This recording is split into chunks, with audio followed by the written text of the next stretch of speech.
Em nome do Pai, do Filho e do Espírito Santo. Amém. Que as almas dos fiéis defuntos, pela misericórdia de Deus, descansem em paz.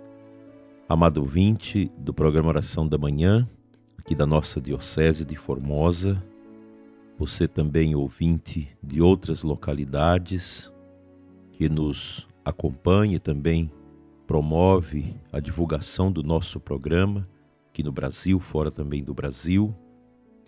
Quero agradecer a comunhão em oração de todos vocês. Nós estamos no mês de setembro, mês da Bíblia. Espero que todos estejam meditando a carta de São Paulo aos Efésios, que foi proposta pela Igreja do Brasil para todas as famílias meditarem durante este mês, tendo em vista esse lema bonito: revesti-vos da nova humanidade. Só Jesus pode nos dar essa nova humanidade. E a carta aos Efésios exatamente nos ajuda a compreender a grandeza desta maravilhosa proposta de sermos revestidos pela nova humanidade já no nosso batismo, no nosso compromisso, na nossa fé. Hoje trago para vocês do nosso livro Sinais e Símbolos, Gestos e Palavras na Liturgia, o tema 49, Relíquias, para recordar nossos irmãos e irmãs, mártires e santos. A instrução geral ao missal romano orienta: se for oportuno, mantenha-se o uso de depositar sob o altar a ser dedicado relíquias de santos, ainda que não sejam mártires. Cuide-se, porém, de verificar a autenticidade de tais relíquias. A origem desse costume remonta aos albores do cristianismo. Já antes da paz constantiniana, 313 d.C., os cristãos começaram a celebrar a Eucaristia junto aos túmulos dos mártires.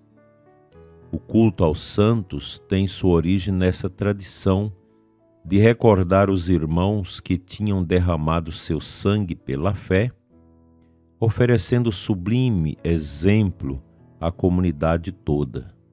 Depois que o imperador Constantino deu aos cristãos liberdade de culto, os restos mortais dos mártires foram levados para dentro das cidades e colocados nas basílicas, as igrejas construídas a partir desta época, para as celebrações litúrgicas, sempre mais solenes. Um exemplo muito significativo a esse respeito é oferecido por Santo Ambrósio, o grande bispo de Milão, na dedicação da basílica, onde ele mesmo queria ser sepultado. Foi à procura de relíquias, encontrou as dos santos Gervásio e Protásio, 386 d.C., e colocou-as sob o altar com estas palavras: é oportuno que as vítimas triunfantes tomem lugar onde o Cristo oferece-se a si mesmo como hóstia. Sobre o altar, aquele que se ofereceu por todos. Sob o altar, aqueles que foram por ele resgatados com a sua paixão. Em seguida, pelas dificuldades de encontrar relíquias de mártires, nos novos edifícios, substitui-se as relíquias dos corpos com objetos que tinham pertencido aos mártires ou roupas que tinham tocado os túmulos dos mesmos. A Igreja de Roma, porém, por muito tempo não acolheu essa prática. A veneração das relíquias cresceu muito ao longo da Idade Média. Também começou e por séculos se difundiu o costume de acrescentar às relíquias um fragmento de pão eucarístico. A Eucaristia mesma era usada para substituir as relíquias. O número 5 do ritual de dedicação de uma igreja orienta: convém observar a tradição da liturgia romana de encerrar sob o altar relíquias dos corpos de santos. Note-se, contudo, o seguinte: as relíquias deverão ser de tamanho suficiente para que se possa perceber serem de corpos humanos. É preciso verificar com a máxima cautela se as relíquias são autênticas. É preferível consagrar um altar sem relíquias a encerrar debaixo dele algumas duvidosas. O relicário, recipiente onde se guarda as relíquias para se expor ao público, não será colocado nem em cima do altar, nem será encerrado na mesa dele, mas debaixo da mesa. As relíquias dos mártires, portanto, visam recordar que esses irmãos de fé auriram a força do martírio de Jesus. O mártir que por todos nós derramou seu sangue como vítima, altar e sacrifício. O autor do Apocalipse, no 6:9, escreve: vi debaixo do altar aqueles que tinham sido imolados por causa da palavra de Deus e do testemunho que tinham dado. As perseguições não são uma realidade do passado, porque hoje também as sofremos, quer de uma forma cruenta, como tantos mártires contemporâneos, quer de maneira mais sutil, através de calúnias e falsidades. Jesus disse que haverá felicidade quando, mentindo, disserem todo mal contra vós por causa de mim. Mateus 5:11. Outras vezes, trata-se de zombarias que tentam desfigurar a nossa fé e fazer-nos passar por pessoas ridículas. Portanto, fica para nós esta mensagem sobre as relíquias. Como o texto diz, na Idade Média houve uma grande valorização das relíquias. Nos nossos dias também. Há muitas pessoas que nos pedem: consegue uma relíquia de um santo, de um mártir para mim. Nós não podemos também fazer das relíquias motivo de superstição. Na missa do rito antigo, antes do Concílio Vaticano II, era costume ter nos altares as relíquias. Hoje, atualmente, nesses tempos, muitas pessoas querem ter relíquias consigo mesmas. Eu penso que a gente não precisa ter esta sofreguidão de correr atrás de tantas relíquias. O importante é que nos altares dedicados tenha, conforme a orientação litúrgica da Igreja, a introdução das relíquias. Se não consegue uma relíquia de um mártir, que seja a relíquia de um santo, pois isso nos dá esta consciência da nossa unidade celebrativa, sobretudo da Eucaristia, com aqueles que nos precederam na fé e que doaram sua vida em testemunho pela fé. Nas catacumbas dos cristãos em Roma, que é algo extraordinário, sobretudo quando a gente vai à catacumba de São Calixto, ali a gente vê no profundo daquelas catacumbas, aquelas galerias imensas, lugares onde se celebrava a Santa Missa sobre o túmulo dos mártires.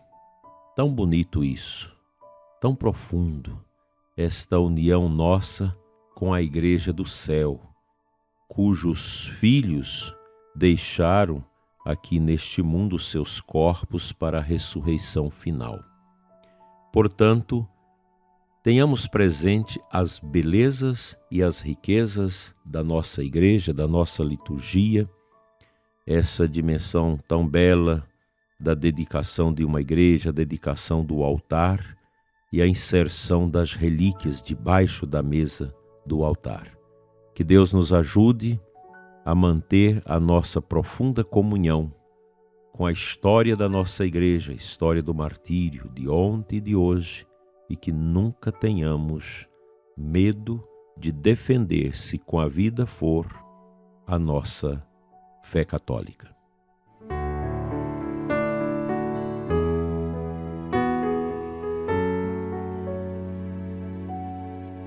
A liturgia desta segunda-feira nos apresenta a primeira leitura da primeira carta a Timóteo 2, de 1 a 8. O versículo 8 diz assim: Quero, portanto, que em todo lugar os homens façam a oração, erguendo mãos santas, sem ira e sem discussões.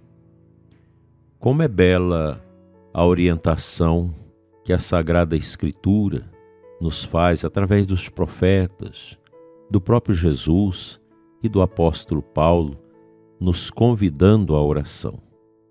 A oração nos leva a uma comunhão íntima com Deus. A oração pode mudar muitas situações difíceis, delicadas e exigentes em nossas vidas. Portanto, nunca é demais orar. E o apóstolo Paulo nos exorta a esta oração alegre, a esta oração em que você eleva suas mãos aos céus, a Deus, em todos os lugares. Precisamos, tanto em nosso tempo, de homens e mulheres orantes, intercessores, gente que louva, que pede, que invoca Deus sobre as nossas dificuldades, as dificuldades do mundo, da Santa Igreja e das nossas famílias. Portanto, tenhamos presente a necessidade de orar sempre, sempre, sempre. Amém.